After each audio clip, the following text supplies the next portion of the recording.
Welcome back. So today I just wanted to give a big thank you to everyone who's subscribed to my channel.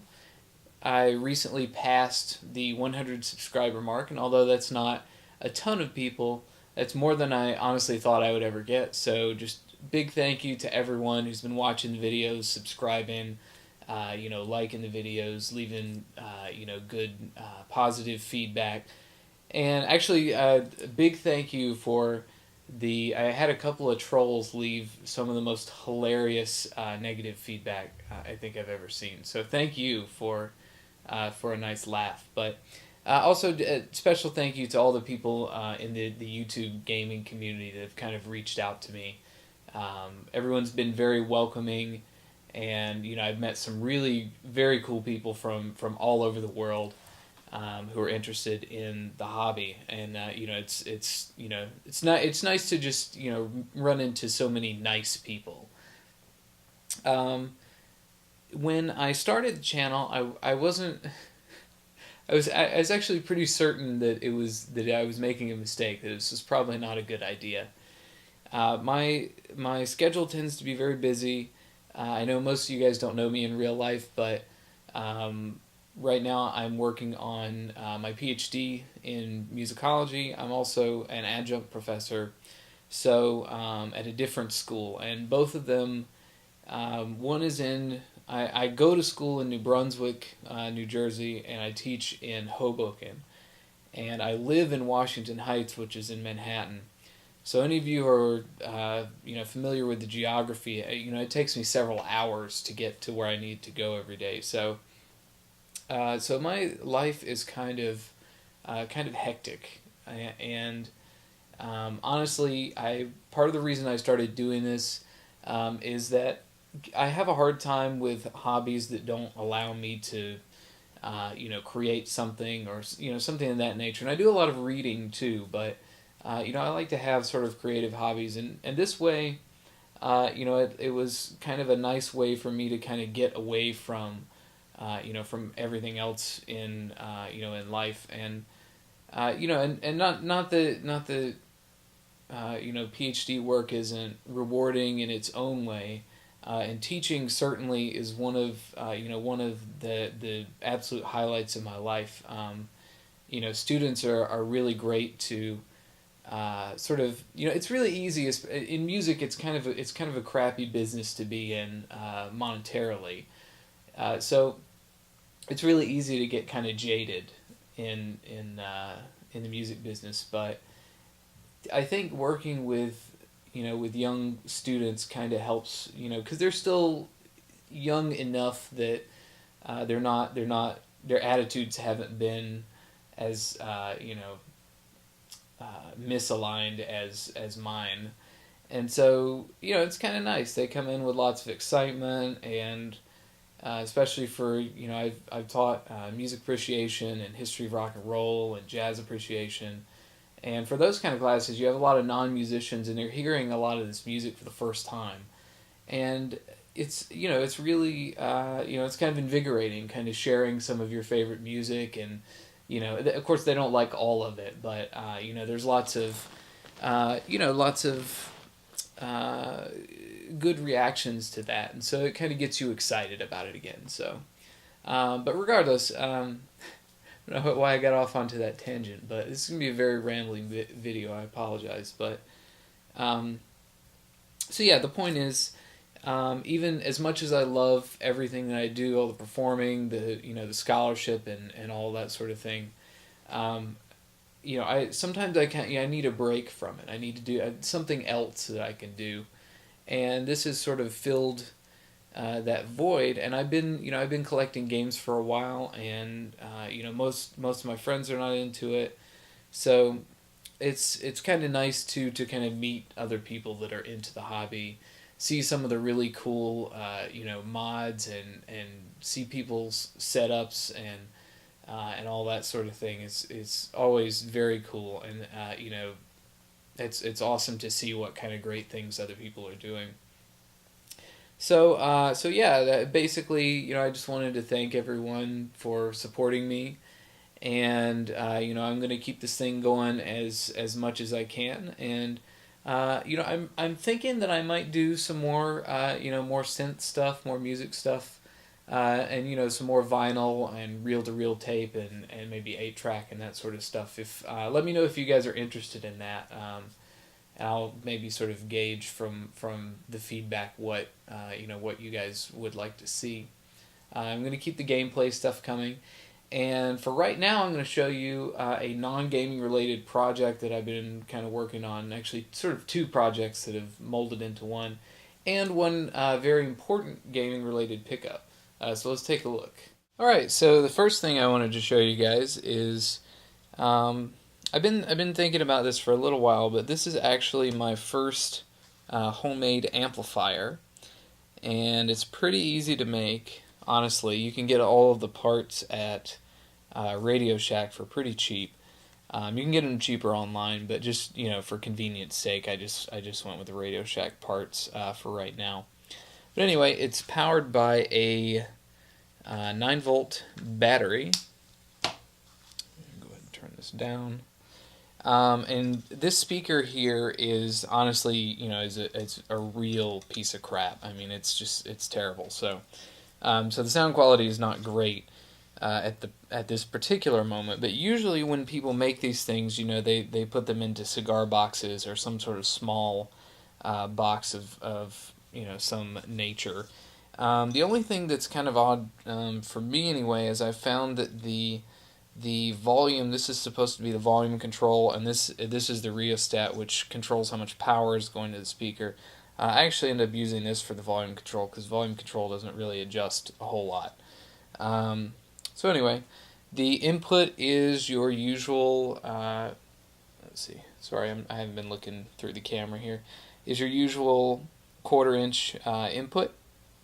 And for some of you guys who saw my oscilloscope video, I've already explained this, but in case you didn't know, on any kind of either 1/4 or 1/8-inch plug like this, the bottom part is actually your ground signal, and the top part is your actual signal. So this is 1/4-inch instrument plugs are all mono, so it's just one signal at the top. If it was stereo, there would be another band down here. So next time you're unplugging your headphones or something, you can look and you can see there's actually two bands. So that's your left and right signal, and the ground's at the bottom. So anyway, that plugs into this guy here. And not sure if you saw that or not. But anyway, you can kind of see here this bottom piece here. Sorry, I'm trying to hold this up at the same time.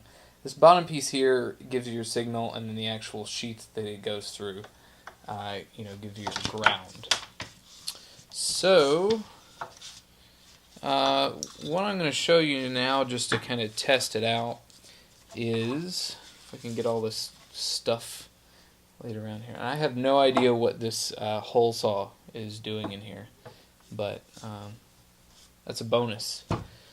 So anyway, and also I apologize for the mess. I've got these schematics here. You'll see what they're for in just a minute. But anyway, so right now I'm going to hook up this this modular synthesizer here. Generally these small ones like this are known as noise box. And the reason, if I turn this thing on, turn the speaker up, is it makes lots of noise depending on what you do here. So let's see, let's try.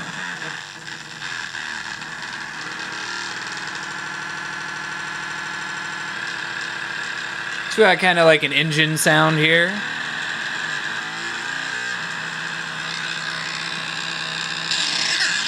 You can also do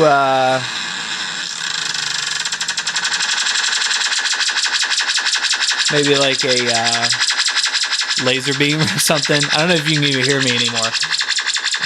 Let's see.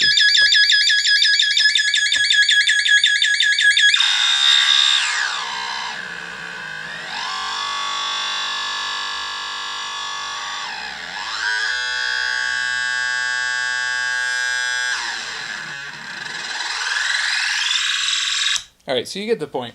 And this thing actually can get really, really loud. I was very surprised that a 9-volt battery could pull that off. So what's cool about this particular setup here, of course, is that this too is powered by a 9-volt battery, so you don't actually have to plug any of this into the wall. So this is part one. We've got the amp here. Now part two of this situation, and let me see if I can get my camera kind of readjusted here, is you see I've got these two reel-to-reel machines in here that I usually use for recording and whatnot. This one is in absolutely marvelous condition. It was actually refurbished right before I bought it. This one's a 4-track one. Normally these reels like this, the 1/8" reels, have 4 tracks on them, but when you play the first side, you get your stereo track, and then you flip the reel over and you get the 2 tracks on the other side, just like a cassette tape, just a lot bigger and a lot better quality. But this one actually can play all 4 heads at one time and record, so you've got the 4 VU meters. So it's like a really nice 4-track recorder. Does all kinds of other stuff. Maybe I'll give it a review at some point.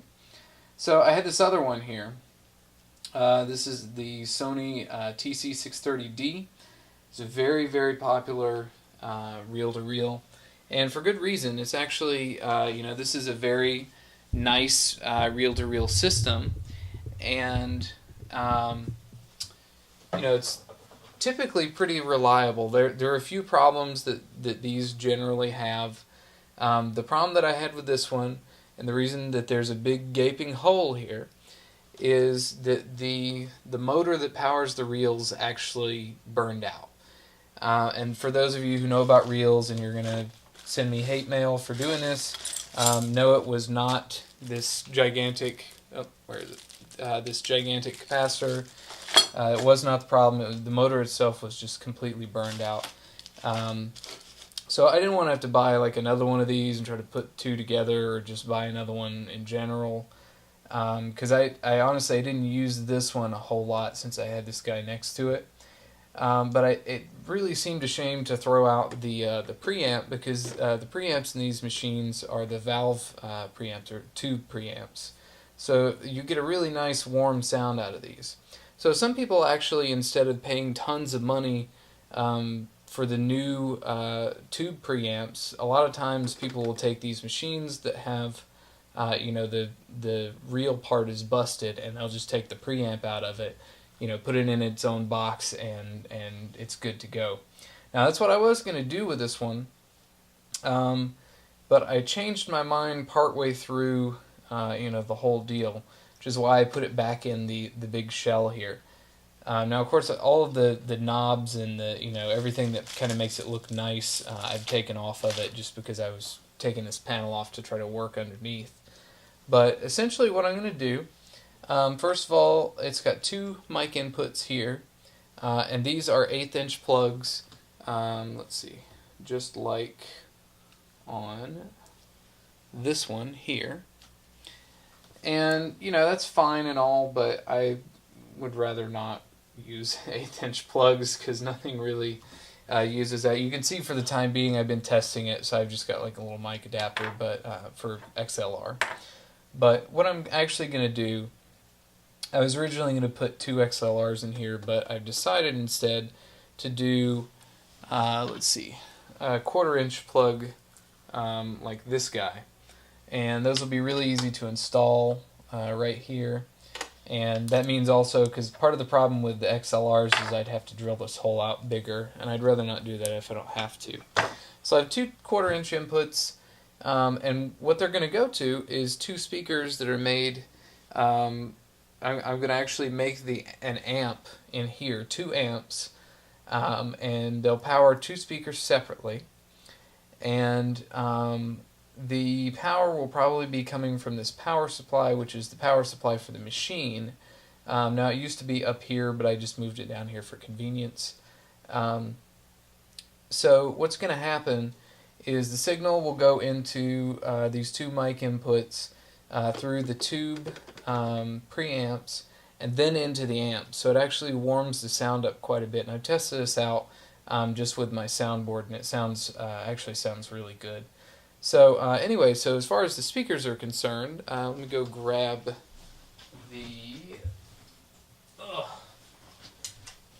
the faceplate here. Now normally this, is gonna, let's see if I can reposition again here. So normally this just goes into the machine, just like that, and you'll have your reels on here.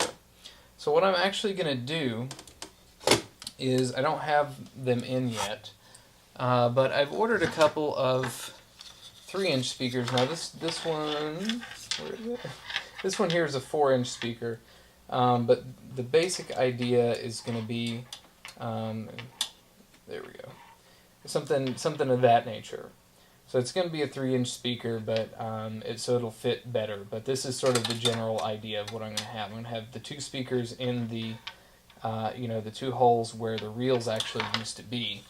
And I've ordered a couple of really incredible speakers. They're the Infinity car speakers. They're the 3-inch speakers, and they actually have a much larger cone than they're supposed to for that size speaker. So they produce a lot better low sounds, and they have a separate tweeter. Anyway, long story short, incredible sounding speakers. So I'm going to have two speakers here, and we'll have two separate inputs that you can control separately. Now the interesting thing too, since the inputs will be separate, then input 1 will come out of the left speaker, input 2 will come out of the right. But since this machine also has the sound on sound feature, which let you dub tracks onto other ones, if you turn that on, you can actually make either of the inputs come out of both speakers. So if you just have one, you can just have it coming out of both speakers. But the idea is you could plug a microphone and like a guitar both into this thing, and it'll be that nice warm tube sound, and it'll be fairly compact and portable and have kind of a cool look to it.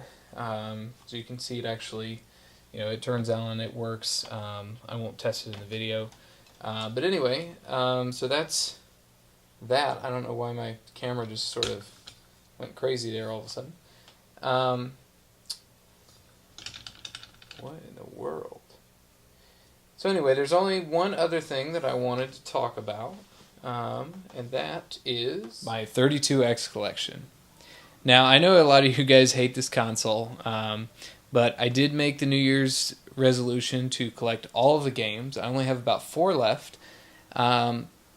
So I'm not going to show you all the ones that I picked up. I just wanted to show you a couple of more rare ones that I found in much better condition than you normally find them. Now these first couple of ones I actually bought all from the same seller rather. And this person was someone who actually had these, in their own personal collection, and were just, looking to sell them. It wasn't like an eBay price gouger or anything like that. So I actually got these for a decent price. This first one's Primal Rage. It's a fighting game with lots of animals and whatnot. Kind of an interesting little game. And again, this one, it's not that it's really all that rare. It's just hard to find it in this kind of, you can see the condition of it is just perfect. Usually all the corners are all bent and the case is smashed and everything else. But this one's in really great condition.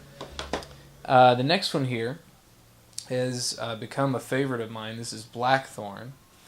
And honestly, I had looked at this game before I made my resolution, but if I hadn't made the resolution to collect all the 32X games, I probably never would have purchased it because it's usually really expensive.